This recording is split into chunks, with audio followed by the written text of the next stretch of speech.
Here we go. Here we go. Here we go. Here we go. It's markets in the morning. Let's go.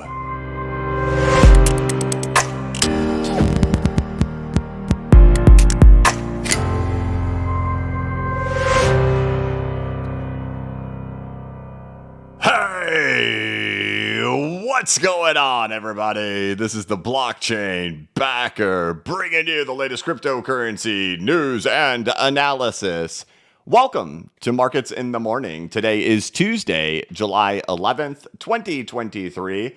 As we do the Markets in the Morning, as the stock market opens right now, take a look at the cryptocurrency market, take a look at the altcoin market, Bitcoin. We'll look at the stock market, we'll look at gold, we'll look at the dollar, we'll look at any kind of news that is going on out there in the world as we get ready for our day to begin. So have a little bit of a mixed day over here in the cryptocurrency market. Nothing too chaotic. On the lowest end of the range, down 1.58%. Top side of the range, about 4%. Everything kind of there in the middle with the altcoin kind of flat. Bitcoin down $7, about flat as we get ready to start today. Stock market, though, stock market is having an up morning as we open right now. The Dow Jones is up 150 points with the S&P up 9 points and the NASDAQ up 5 points. So you got the Dow up about 0.43%, the S&P up 0.2%, and the NASDAQ up 0.03%. It's almost a flat opening for the NASDAQ. Coming off of yesterday's kind of volatile day, but the Dow did close up over 200 points yesterday. And really all the indexes did close in the green. So let's see how we're looking today. It looks like you got Coinbase starting right there at the top today, up 1.5% to kick the day off, with Netflix down there at the bottom, down 1% to start the day. Bitcoin sits over here at $30,400, and we'll go ahead and just kind of dive into all the stuff going on in here. So before we get kicked off, let's do some housework here really quick. You can follow me over here on Twitter. My handle is @BCBacker. This is the only social media that I actively do use.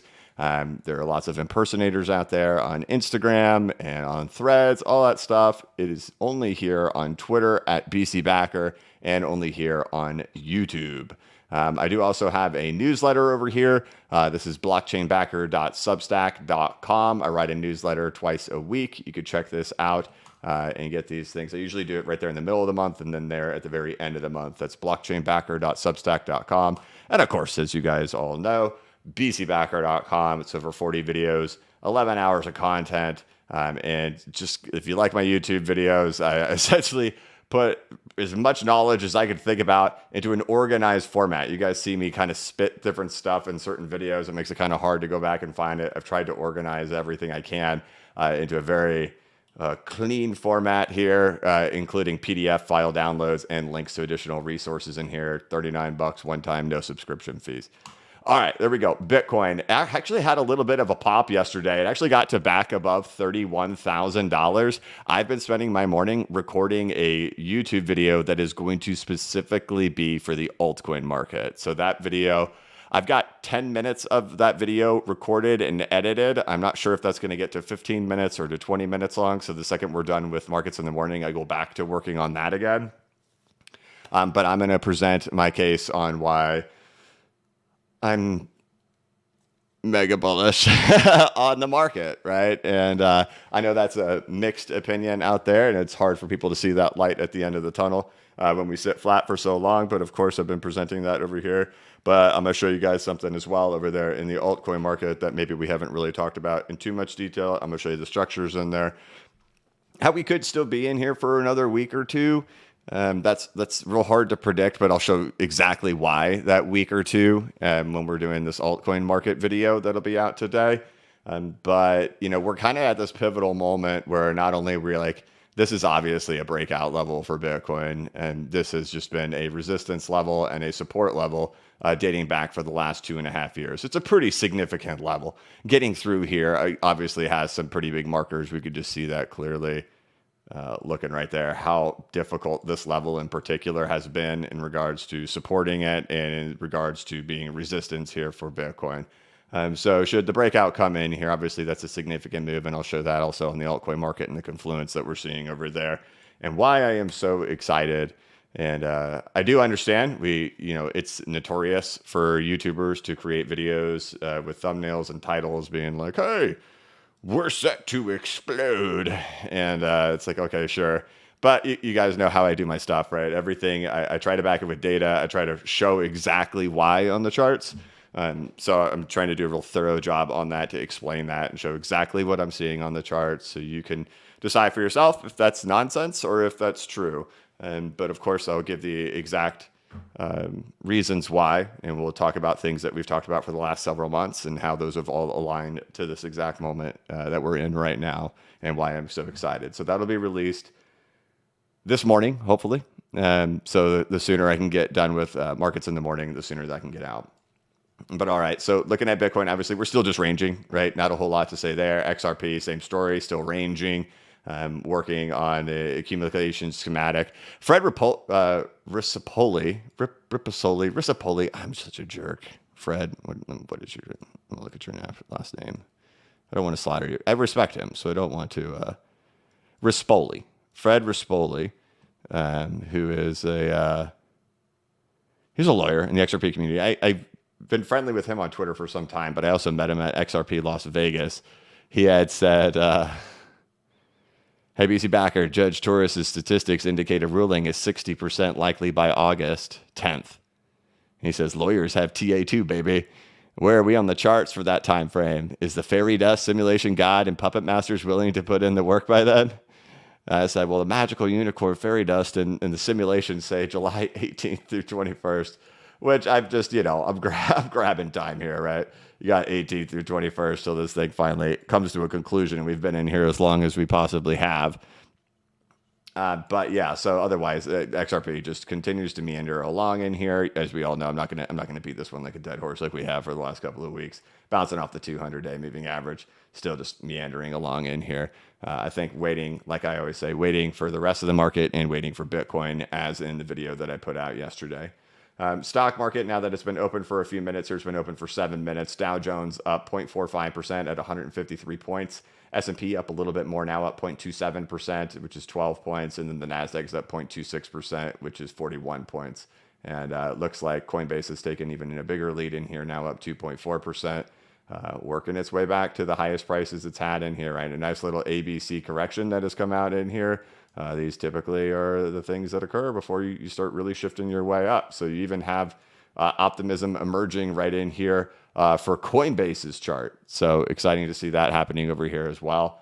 Looking over at gold, gold had a little bit of a pop today. Looks like it's just kind of bouncing around in between those fib levels, went back and hit the 702. This was the breakdown level that it held for about a month, right? About a month, broke down, still just bouncing around in between these fibs, still holding right in here. This morning went back up and hit it. The bigger thing has been the dollar has been falling. It's still continuing to off of last Friday. Last Friday, it took a nice little dump from the bear flag. Yesterday, it continued. This morning, it still has. Looks like it's found slight bit of support here this morning now after the market has opened. But otherwise, we can just see the dollar has just been drifting down here for the last 3 days. So good to see that. We know that with Bitcoin and with the cryptocurrency market, when the dollar fell in 2017, we actually had our bull run the whole time that ended up happening. We actually didn't have that actually happen here in 2020. The bull run for crypto actually all took place down in here. Once we actually broke down and went into the final level, this is where all the stuff happened. You could see this is November of 2020, right? Bitcoin doesn't break its all-time high till December. What was the date that Bitcoin broke out of its all-time high? Anybody remember right off the top of their head?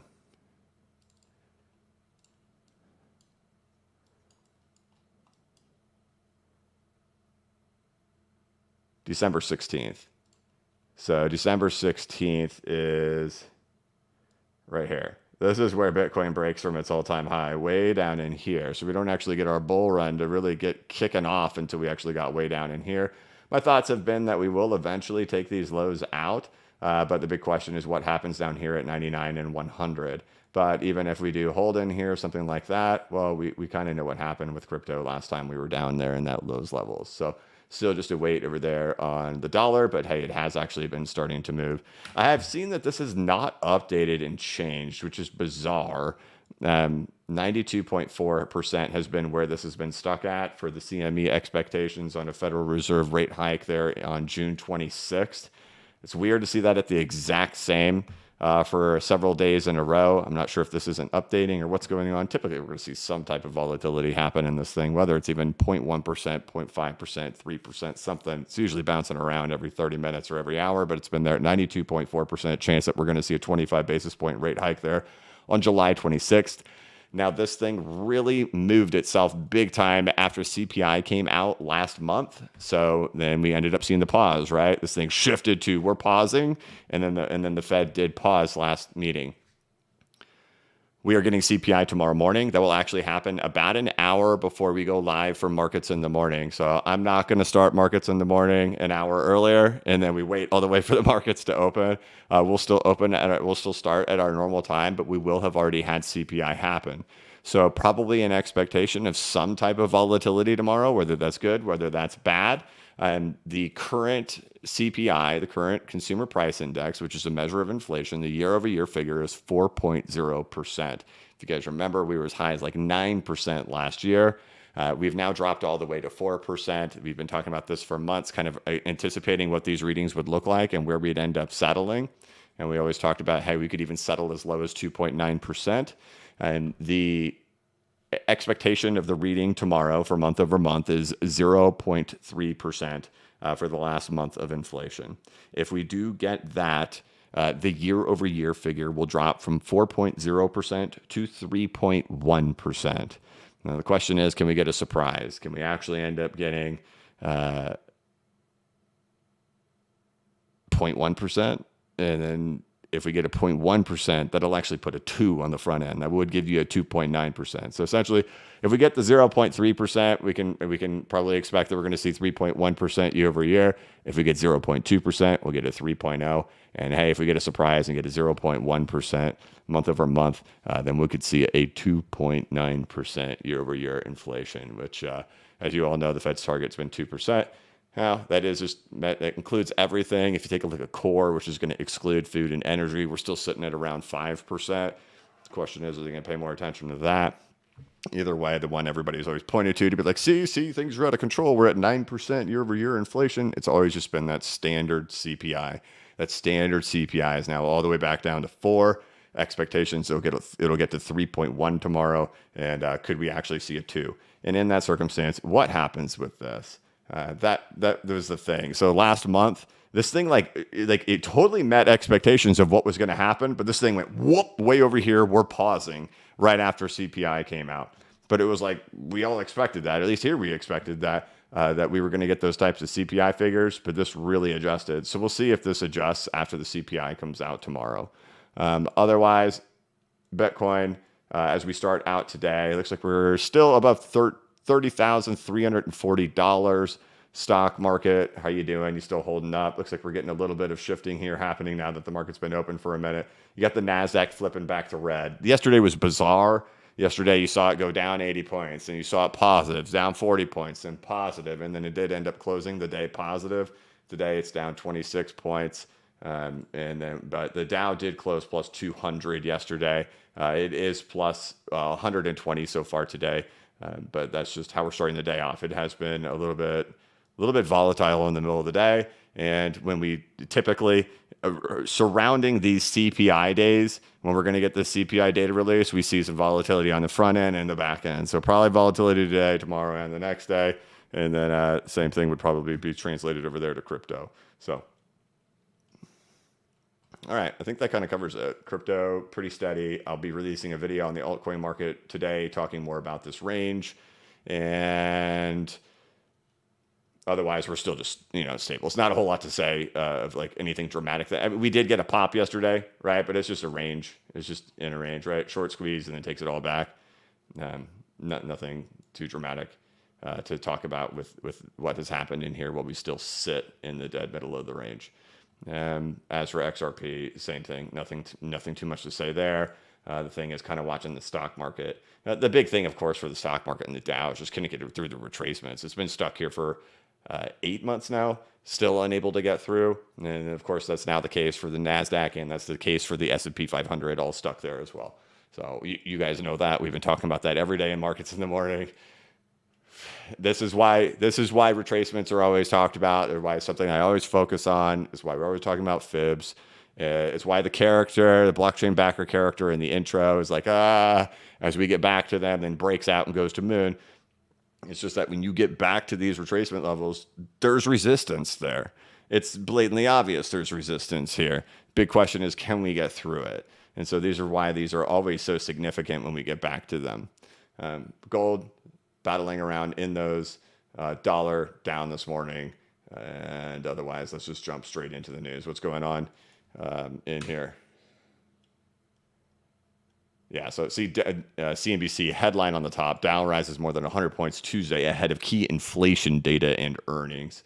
So Microsoft laying off more people, White House unveils, okay, I don't care. Elite workforce booming economy, led North Carolina. Okay, here's Tuesday's biggest analyst calls. Okay, real estate expert, mortgage rates won't go back down to 3% in my lifetime. Get out of here. Get out of here. That's ridiculous. Of course they will. I see that data out there. You know, like right now, a mortgage, it costs like 7.4%, which is crazy, right? So back in like 2007, I bought a house. I bought it at like 7.125% interest. I was young and dumb. I was in my early 20s. I actually thought I was really smart. I really kind of was, right? You're smart. You're young. Of course, I'm just calling myself smart, but you know, you think you are. It ended up being really stupid. Because the timed the market pretty poorly there. But, you know, young, fresh out of college, you got a real job. You're like, hey, I'm going to buy a house. Now I'm going to do something responsible.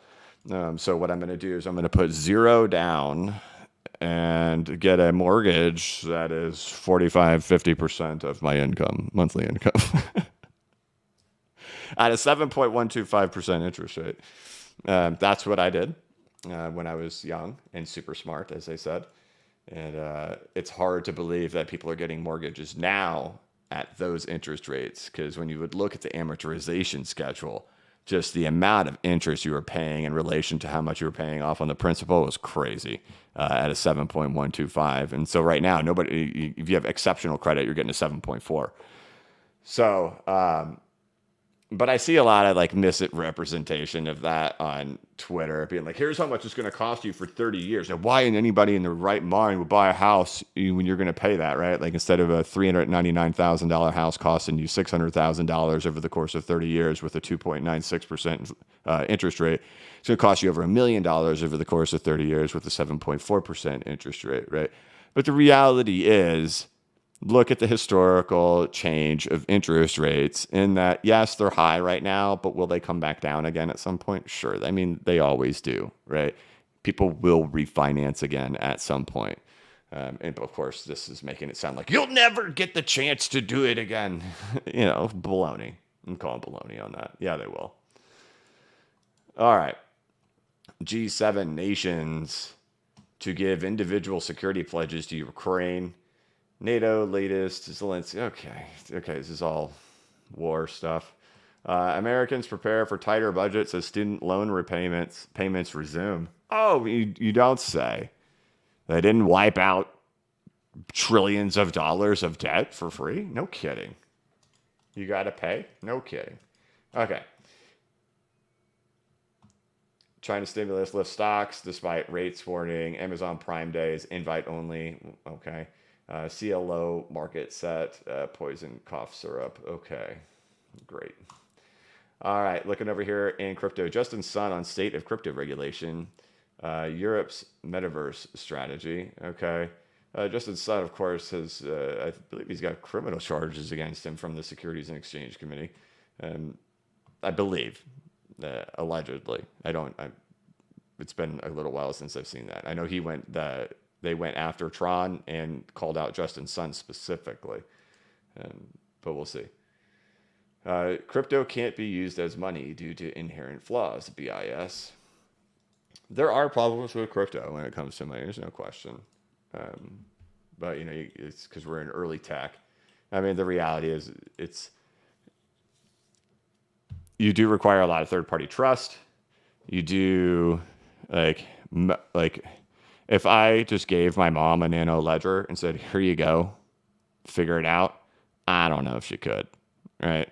Store your stuff safe, I don't know if she could. There's still a learning curve in there we've got to get past in order to make it more accessible to everybody and easier to spend.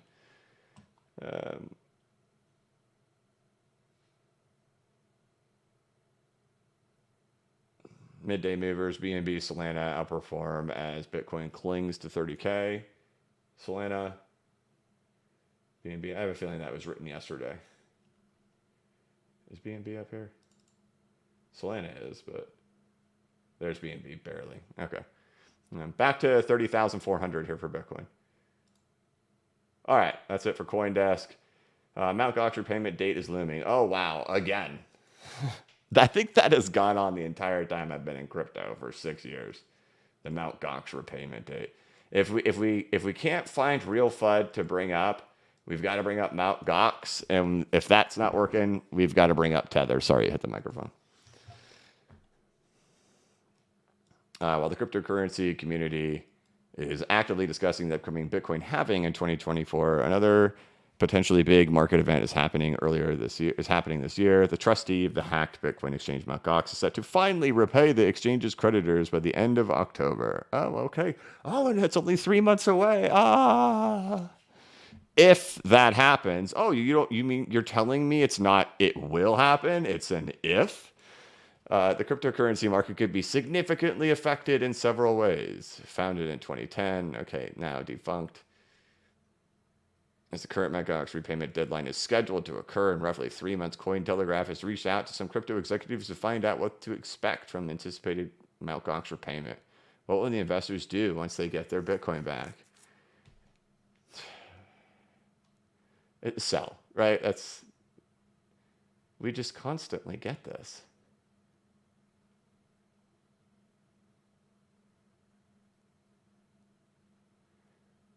Okay, we'll see. Some major creditors, including, Bitcoin repayment amount is close to Michael Saylor's Bitcoin holdings. So here's the deal. If the market thinks it's true, if the market thinks it's a threat, the market will price it in ahead of time. That's the reality of it. So anybody yapping their mouths thinking that if they're all scared, saying it's going to sell off because of it, the market will sell off ahead of it. The market will price itself appropriately. The big players will price themselves appropriately to get the price of Bitcoin where they want it in order to buy all of it.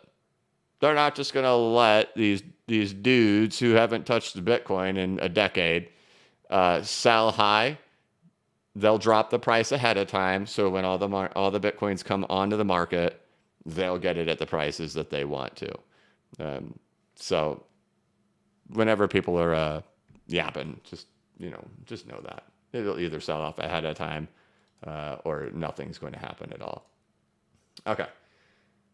Dow still holding up. S&P still holding up. NASDAQ, after a quick little shakeout there, still kind of holding itself up. Coinbase still doing okay. Coinbase still the leader at 2.67%. Dollar still down.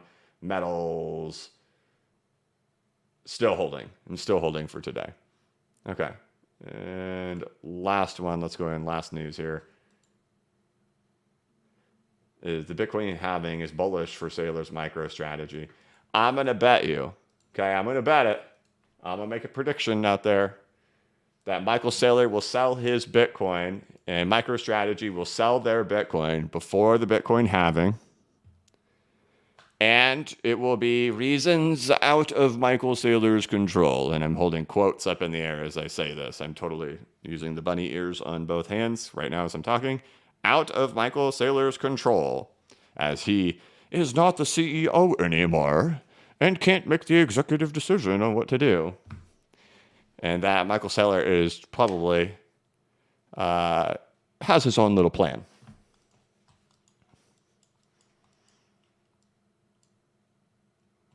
Coinbase shares are up 50% since the SEC lawsuit. That is why reading news, guys, you guys know I go through the news and I'm pretty critical of it.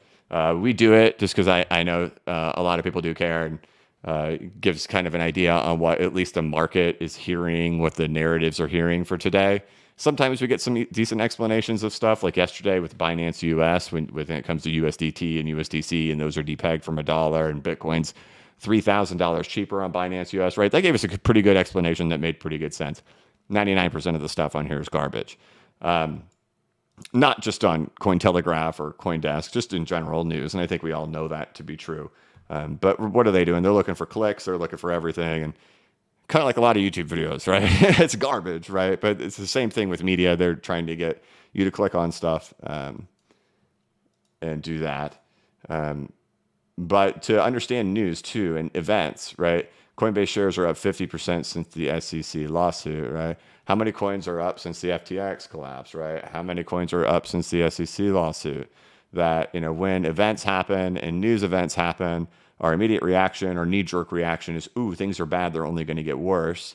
And rather than thinking to ourselves, this is actually the moment, the opportunity, right? And it's usually when things hit the fan, when they're so bad, everybody's panicked, everybody's sold. That is the exhaustive measure of the market. Anybody who hasn't sold after that, they're not selling.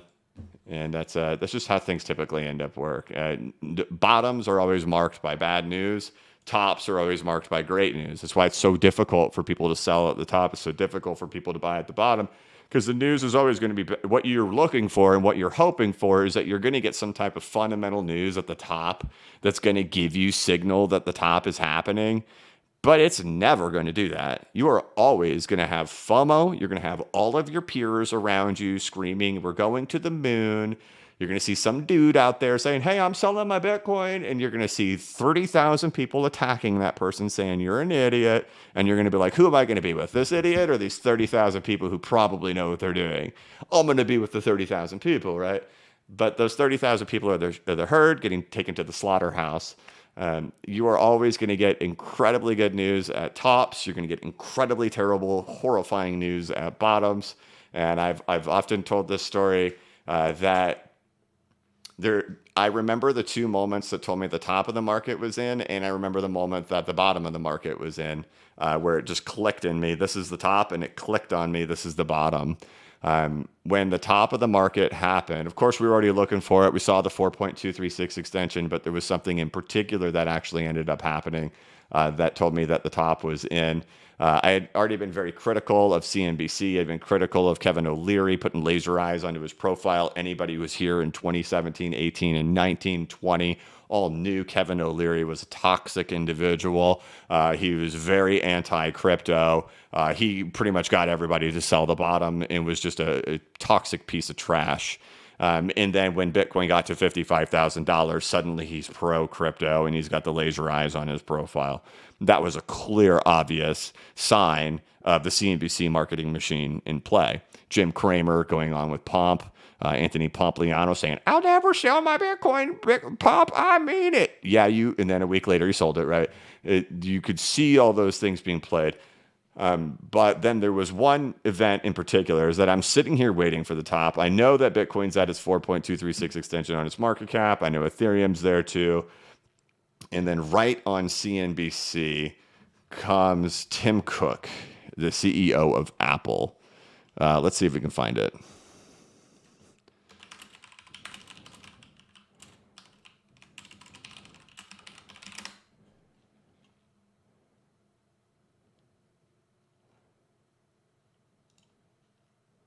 Here we go.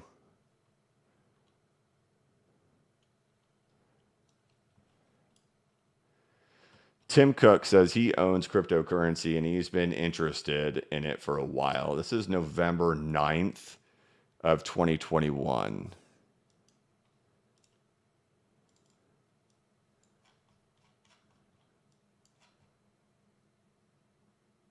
This is right here. This is this day right here.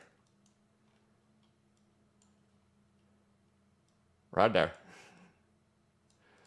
I said to myself, we've already seen all the Tesla stuff. We've already seen everything. And at this time, like right now, like, yeah, there's like retail still likes Apple, but that was back when like Apple was like still like Apple was like your Tesla, right? Apple was like your SpaceX. Apple was your Nvidia back then. Where is it? Hold on, we're going to get it. Okay. Apple CEO Tim Cook said he personally owns cryptocurrency after he was asked at the New York Times Dealbook Conference if he owns Bitcoin or Ethereum. He says, I do. I think it's reasonable to own it as part of a diversified portfolio. So when he said this, I said to myself, there you go. There you have it. You have your second Elon Musk. You have your Tim Cook. This is Elon Musk 2.0. The next guy in line that all the retail investors love, who has just now finally come out for the first time. And mind you, people have been wanting this from him for a long time. He's Apple, man. Everybody's got an Apple phone in their hand. Not everybody, right? But a lot of people do. They've got an Apple phone in their hand, wanting to hear that Tim Cook is on board with crypto. And here he is saying, I think it's reasonable to own crypto. So what does it do? Of course, it sends a speculation running wild that, they're going to be adding, more crypto accessibility to Apple devices. That was the immediate moment I knew that news, that sounds so great. That's the mark of the top. I went and recorded bcbacker.com videos for the course. I did final exit plan for Ethereum. And that was the triggering moment. Not only were we there, but it was when I saw that video, I was in my kitchen. I was like, I make a shake every single day. I do like oats and Greek yogurt and blueberries and a banana. And I do that every day, still to this day. I've been doing it for years. And I'm just watching, going through Twitter, and I see that clip come up, and I just set everything down and immediately go sell Ethereum. And I immediately start recording and the exit for Ethereum. And, the mark of this bottom, having been through these to know how disastrous these things feel. And a lot of people got to feel that for the first time. Whatever you were feeling during that moment, you'll feel that again one day, hopefully not anytime soon. But it's a memory you'll keep in your back pocket, that you'll say, oh gosh, I've felt this before. Impending doom. That when I've told this, when I went to church, I was sitting there in church, in the congregation, the pastor's sitting there, and not sitting there, he's speaking. He's giving some sermon on something. And then he says, don't put your faith in cryptocurrency. Look what happened with FTX. And the whole church laughs out loud. And I said to myself, I'm a laughingstock. Crypto's a laughingstock. And then I immediately thought to myself, everybody has heard of this. Everybody knows what happened. But it also meant that we were at the exact polar opposite of what we had been at that moment. And at that moment, laser eyes, diamond hands, Elon Musk, the Dogecoin, everything. This was all gone. This was all over. We had hit rock bottom. We were a laughing stock at this point, and everybody knew, don't touch it. And that was the fundamental news. That was the fundamental event. That was the awakening of realizing we've now hit bottom. Nobody will touch it. Everybody hates it. And they think it's a laughing stock. But what do they always do? They wait for prices to rise, and then they come back in and they buy the top. And so while technicals, and we did all the technical analysis on all this stuff, right? We've been doing it for a long time. You guys saw, the expanding flat stuff, but, we talked all about the bear market fractals that had emerged in here from not only 2018, but also from 2014. We had all those things aligning. Everything was telling us it was the bottom. And then we get a massive news event. And then you have sentiment that was also there in the general public of everywhere, where they're talking about it in my church, and it's a laughing stock. And I'm thinking, that's it. That's the mark. I don't know why I'm telling the story of the events that I think we were talking about. Tops are always marked with extreme excitement, and bottoms are always marked with horror and terror. And that if you're looking for fundamental news to support when to sell and to support when to buy, it's going to be the opposite of the thing you're looking for. You're looking for everybody to be laughing at you as the bottom.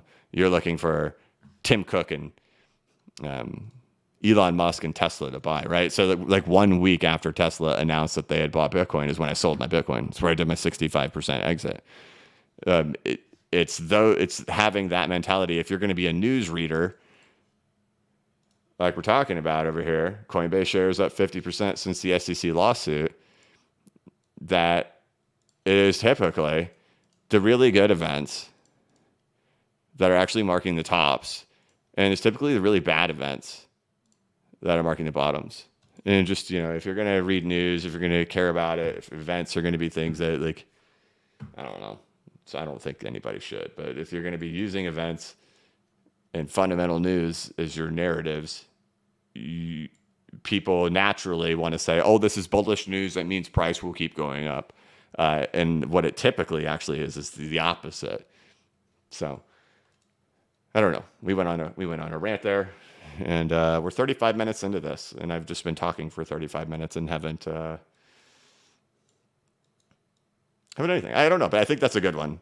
A lot of times, like we talked about yesterday, right? This game is a lot of emotional management, and our emotions will typically lead us astray. And sometimes we have to do the opposite of exactly what our emotions are. And that also means we're actually kind of sometimes doing the opposite of what the news events are. And I thought that was a good point there with Coinbase shares and the SEC. So anyway, all right, we'll quit the rambling. I got to get back to working on my altcoin market video. So let's go ahead and jump on into the chat. We have 1,600 people in here, 454 likes. If you guys could, please like the live stream if you like my rambles, if you want more of those. And if you like saving babies from burning buildings, if you like candy and ice cream, hit the like button. Okay. Linton Dell says, if Bitcoin makes a new all-time high, can we then say that there is not always a rotation from Bitcoin into alts after Bitcoin makes a cycle high as it has in previous cycles? If Bitcoin makes a new all-time high, can we then say that there is not always a rotation from Bitcoin into alts after Bitcoin makes a new cycle high as it has in previous? I'm trying to figure out how you have phrased your question.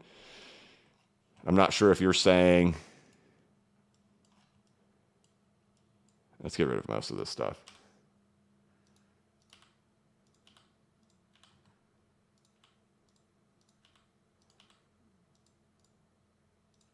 Okay.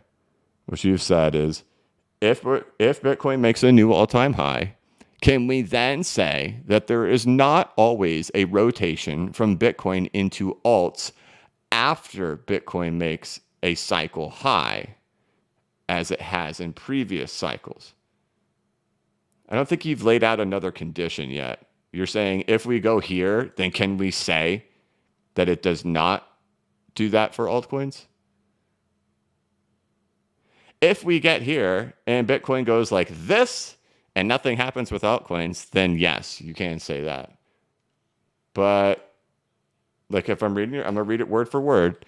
You said if Bitcoin makes a new all-time high, can we then say that there is not always a rotation from Bitcoin into alts after Bitcoin makes a cycle high as it has in previous cycles? If you're referring to, like, if we don't get one going back into retracement, so like if we don't get one right here, well, then the argument has to be the entire alt season was this right there. That it was in this 702 retracement back in here, that this was the peak of the market. This was your 702. This is when Elon Musk goes on to Saturday Night Live. But we have a new phenomenon happen in the market, which we already have established that we have, is that even top 10 stuff didn't set new all-time highs. They just went back into retracements, right? So that's already a new phenomenon now, is to get stuff in the top 10 to now go. But I'm not sure if that's your question. I think your question, if we go into new all-time high, one would have to expect, at least I would, if we got back up here, this would be explosion time for altcoin market. Because that is still historically what has happened during all of these. That's explosion time for altcoin market. All right, Gator gifted 5 BCB memberships. Thank you, Gator.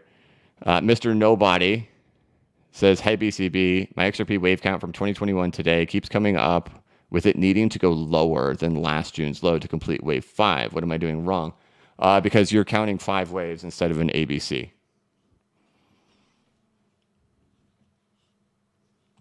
Right, in a contracting triangle,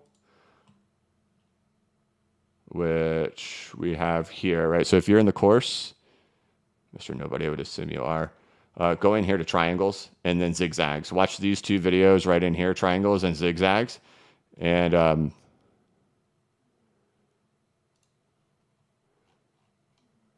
right, what you have.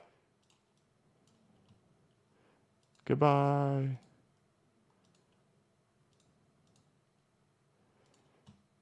You have A, B, C, A, B, C, A, B, C. Right, so we don't have 1, 2, 3, 4, 5, or, 5. We don't have that. We have A, B, C. So in a contracting triangle,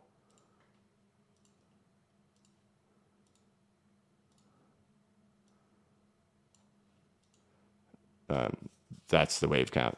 Let me see. Hold on. I'll bring it up over here on my other screen.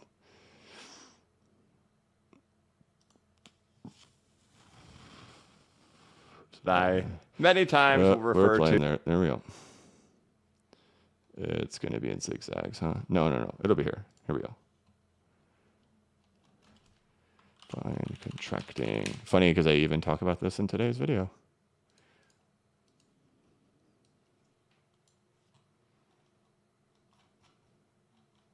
There you go. Contracting triangle has ABC, ABC, ABC, ABC, ABC. So it's just a series of ABCs, not 1, 2, 3, 4, 5s. I hope that helps.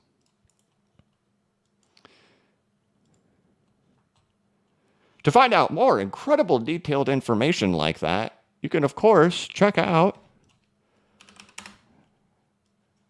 bcbacker.com. Okay. Oh, wait. Yeah, okay. Let's go to Bitcoin.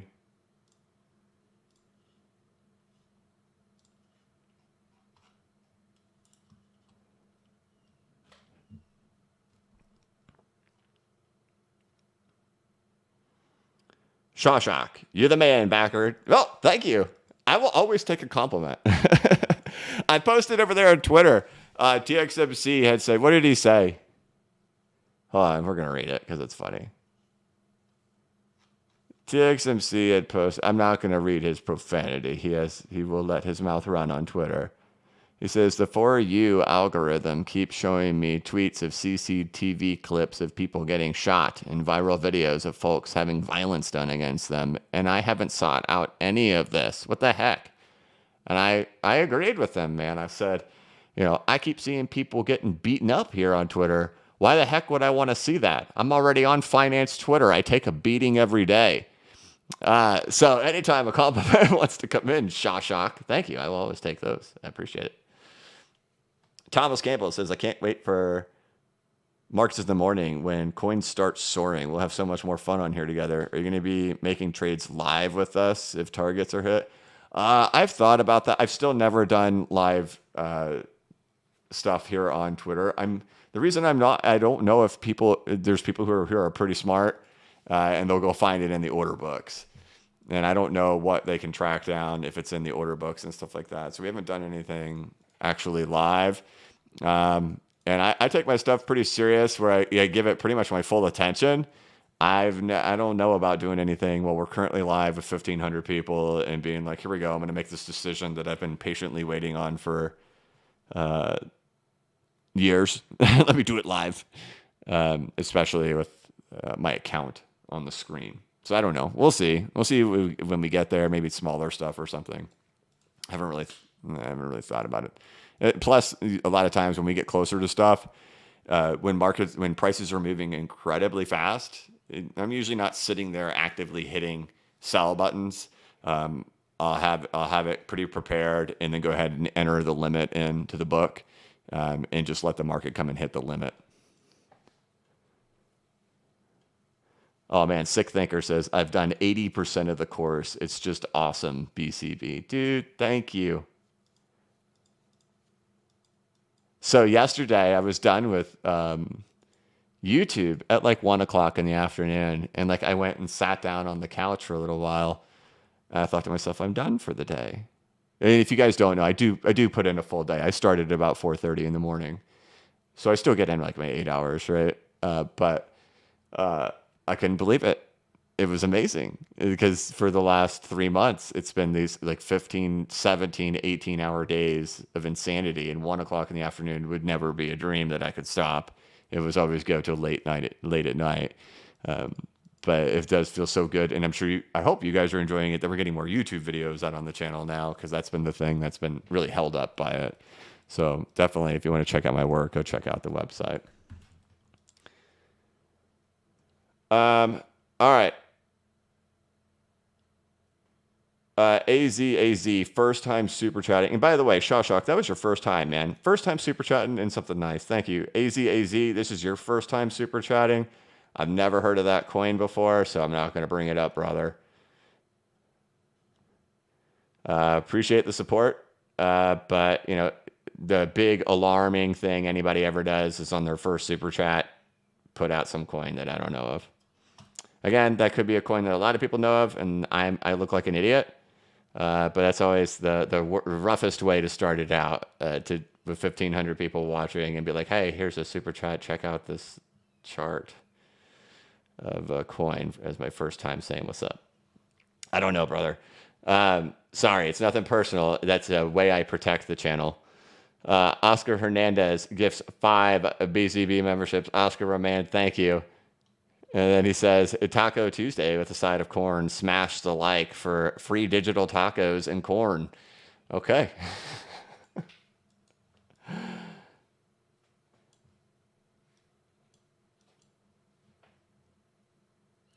Hugh D says 21 and 55 week EMA crossing seems to be good pump and dump signal historically. Bitcoin has crossed already. XRP very close. When July? Yeah, when July 18th to 21st. Dang it, BCB, you better have a fortune crystal ball. Thank you, UD. Pat, thank you so much. Dustin Hill, thank you very much. Isn't Bitcoin ETF bullish? That means it should go down, right? Yeah, exactly. That's what we've been talking about. Look at any of the ETF stuff. Like when the Bitcoin futures came out in 2017, it marked the top of Bitcoin at 20,000, right? So what did the market do? It ran up in anticipation of the event. When it happened, it marked the top.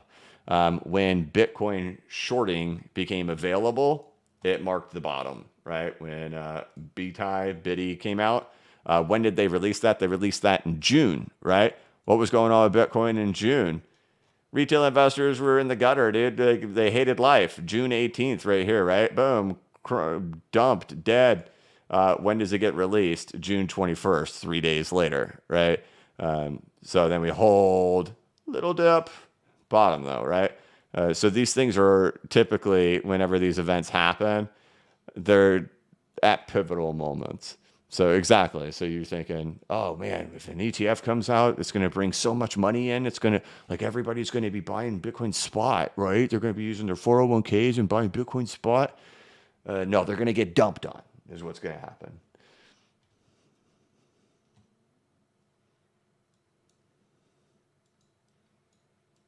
You know, the anticipation, okay, let's say this. The anticipation of one getting approved could be bullish, right? The market running up to that moment could be bullish. But the actual event of the actual ETF, the day it gets released, could likely be the mark of the top.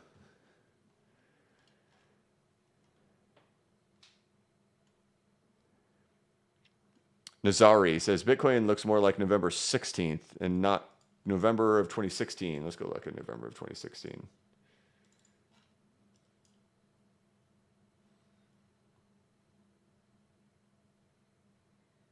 This?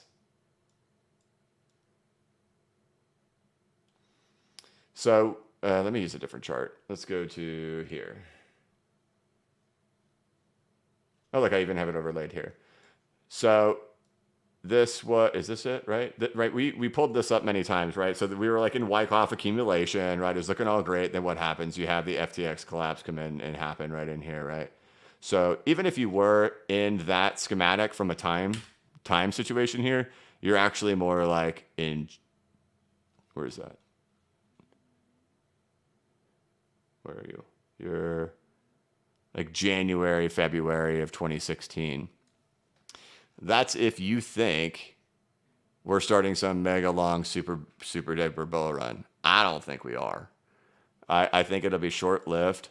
And I have to remind everybody of this. Like, it's super important to keep this in your head. Super important. When these big bull runs happen for these altcoins, they are short lived. You could have an epic 2023, but it could last 30 or 45 days. And that's it. We're back into multi-year bear market all over again. It will last historically a super short time. And like, this whole period, where's the bulk of Bitcoin's bull run? It's this, right? That's the bulk of the bull run, right? Otherwise, price does not go significantly beyond, right here, $59,000. It gets up to 64, right? It only goes up 10% more than that. But the bulk of the run all occurs right here in this time period, which is October of 2020 until February of 2020. That's November, December, January, February. 4 months. That was the whole bull run for Bitcoin. Years, right? 3 years, and then 4 months is the whole bull run. And we just kind of tend to forget that's really how these things end up going. That's all the bear, right? Right. The only exciting moment that actually ended up happening in here is that. When does Tesla announce they buy? Right there. Who was distributed on? Laser Eyes and Diamond Hands. None of them had Laser Eyes and Diamond Hands, by the way. None of them. The people who had Laser Eyes and Diamond Hands were the people who went through this crud. And they went to that. That. Now the next set of people are the ones who survived this. Right? But this group, and if you had Laser Eyes, if you had Diamond Hands on your profile and you bought up in here, right? You're just learning a lesson in markets, man. You're learning how it goes. It's just how it goes. It's always exciting your first time round. It's once you then start building that kind of skepticism of markets and recognizing it's not what it seems. It's like when those communities get together and they get really excited together, that's your warning sign of like all the retail liquidity is poured in, and retail liquidity is the last thing to show up. That's where the tops get marked at, is when all the retail investors are all pouring in together. Those are the guys who are going to get dumped on. They're usually not in the market during this whole time. It's when the marketing machine on CNBC turns on for them to come in. Then they all think they're geniuses, they're Laser Eyes and Diamond Hands. Then the bottom side of it all is like this, right? And so, I don't know if we did this in a video or not. Did we do it?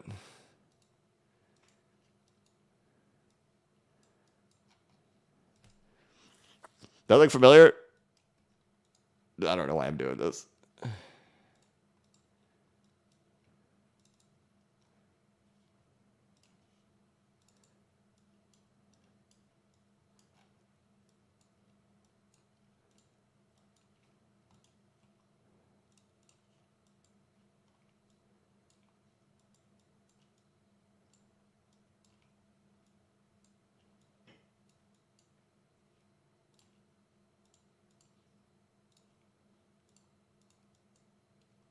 All right, that's all you got. If you were watching, you saw it. If you weren't watching, you weren't here. You're not part of the crew. You're not part of the club.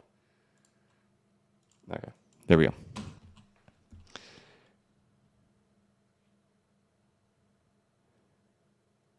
Okay, fine. Hi, BCB.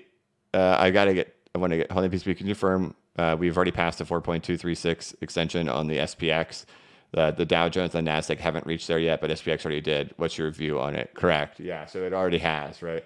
not sure how to really take it for the S&P, whether it'll go higher. It could.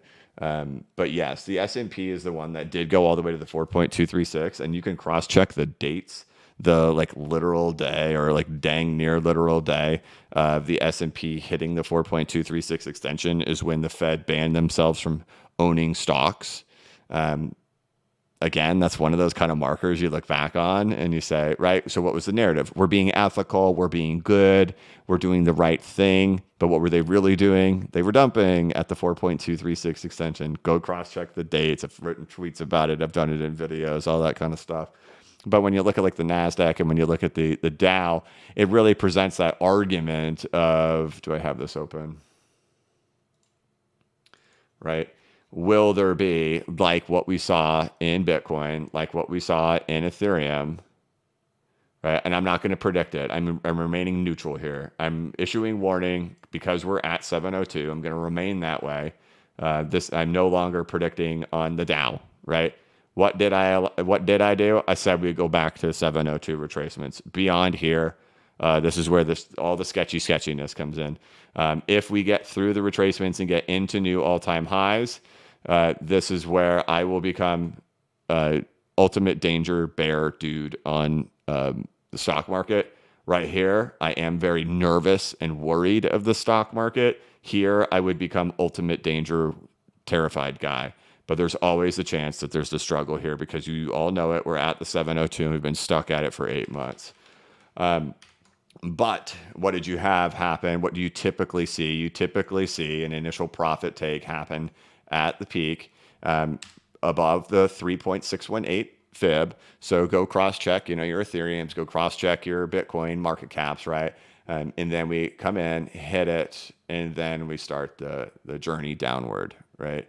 So that's still always in the cards. It's always there. The S&P definitely has already gone above. It's below now. What are you at right now? Right.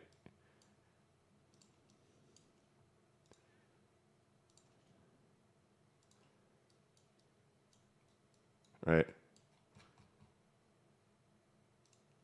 This is where the Fed banned themselves. Right here.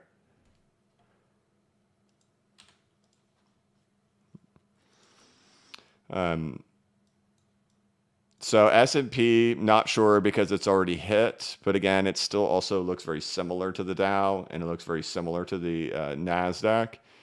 But, as we saw, this is a thing that can happen, right? You can have the initial profit take followed by the bearish divergence extension to reach out to hit the 4.236 like we saw with Bitcoin and Ethereum's market cap. And then that can mark the end of it. But at the same time, you know where we are. I'm not going to predict that's going to be the case. I'm going to still remain the same guy that I am, that we get back to retracements and holy S, what the H is going to happen here, right? So that's where we are. Alpha Trader. Here, we'll start a poll. Who is steering the ship? BCB or PTW? Ask your community. Okay. But yes, he said for BCB, hit the like, and then for PTW, hit the like 3 times. That's correct. That's the proper way to do it. Oh boy, PTW takes an early lead. Don't do your boy like that, guys. Don't do your boy like that. 18 votes. Oh, geez. I mean, I'm not gonna argue with it. I'm not a dummy. You got to let them think, right? You got to let them think that they, are running the show. And I know she's listening, so just so you know, you do run the show. Wink, wink. You know what I mean, guys? She's probably listening. Okay, there we go. PCB takes the lead again.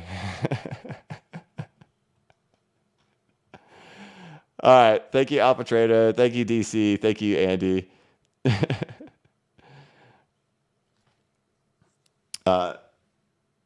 Leno Siek, thank you very much.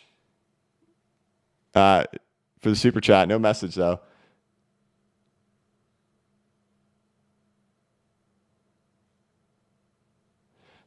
Granule Snakes, thank you very much. He says, hey, a long time ago, you said don't leave your job for crypto. A long time ago, I left my job. Best decision ever. The cage has a water area now. You're the best, bro. Thank you very much. Sebastian Barros says, hey, long time no see, brother. When moon, Mr. BCB. Sebastian, what is going on, dude? All right. BCB wins with 2/3 of the votes. We're going to end it there. I'm satisfied with those results. No need for any, no need to continue that any longer. We all know. Okay. Sebastian, welcome back. When moon.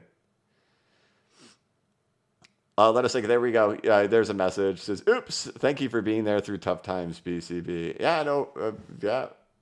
It's all part of it, man. And it's from doing this enough. It's from going through the 2018, 2019, 2020 bear market. It's from doing that. And going through that and then going into 2021.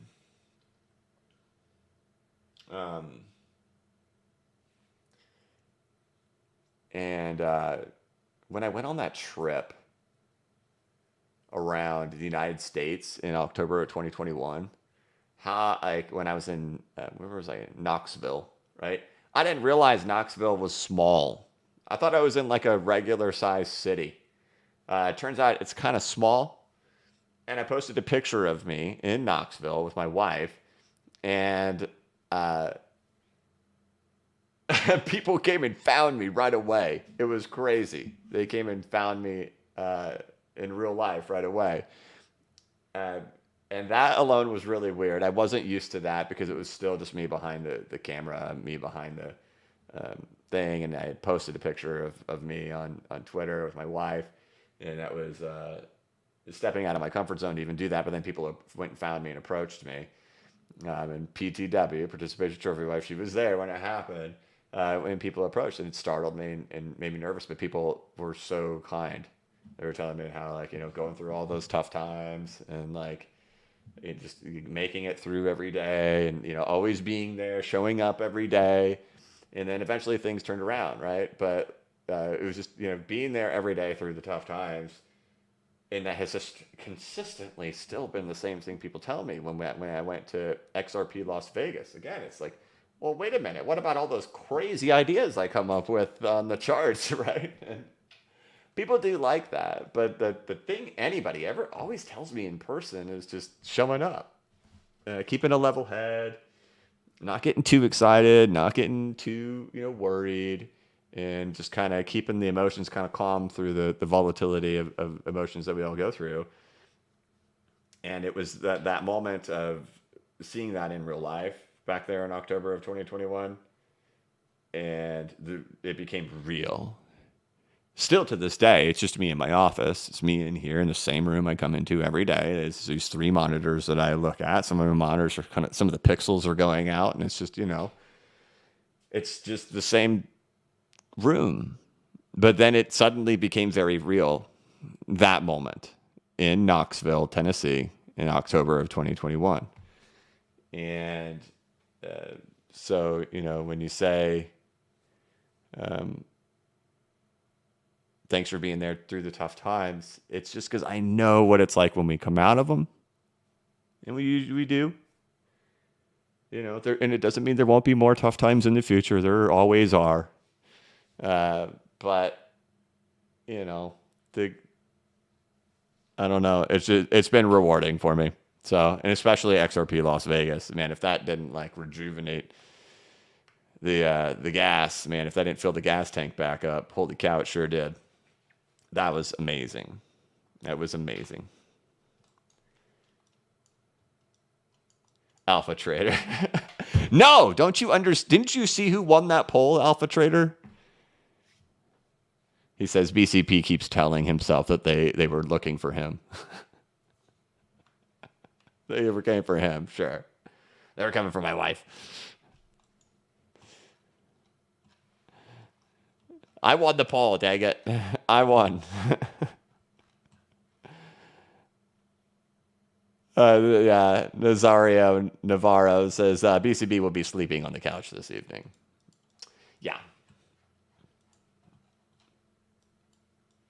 All right. All right, guys. So what do we got? Hey, Bitcoin 30,500. Cool, cool. Let's see. So a little bit of green slipping back into the cryptocurrency market today, but still the ranging. I'm going to go ahead and start wrapping this thing up here in a second, guys, as I am recording an altcoin video. So that'll be out soon, altcoin market. Why I'm bullish on the altcoin market, the things that I see on there. Of course, we see those types of videos all the time, all over YouTube. But like always, I'm going to use charts and data and explain exactly why without trying to fill you up with moon math, but give you, the justifications on everything that I see. Otherwise, as I'm working on that throughout the day, if you want to get a better understanding of the things that I do on this channel, and if you ever find yourself confused with the stuff that I'm talking about, I went ahead and put together a course, as you guys know. This is my baby now. This is the thing that I've worked on in 2023. It's been the crown achievement of my work this year. I'm putting together this course with over 40 videos, and it's over 11 hours of content in here, including PDFs and links to additional educational material. Yeah, I'm not going to give you the full pitch on here, but you guys know it. This is, if you want more of me, this is where I've been all year, over here. But it feels really good to be back on the YouTube channel. But if you want to check out my work, you can check it out over here on bcbacker.com. I need to know how to say your name. I can't read that. Can you just give me a name to call you? It says, what will you do in a Great Depression investment wise, right? So for me, I'm trying to figure that out right now. But what I have been doing is accumulating treasuries and gold and silver and cash, right? Then the question comes trying to figure out who does do well in all those situations. And it's going to be something I'm trying to pay attention to for the next couple of months. Don't have all the answers. Call him SAR-10. SAR-10. So yeah, historically, if you look back, I mean, in a liquidity event of things hitting the fan, who is king? It is cash. And sometimes it's not about like making money. In some situations, sometimes it's just about preserving money. I think we all want to like continue rolling the dice, but sometimes it's stepping away from the table for a minute is the better situation as things unfold. So that might end up being the thing. But all right, guys, I'm going to go ahead and wrap it out. Check out my website, bcbacker.com, for all of your most wonderful educational video content you've ever seen in your life. Otherwise, I'm wrapping this thing up. I want to thank you all so much for watching. Thank you for tuning in. We've done a good job keeping these closer to an hour lately. All right, what do I say?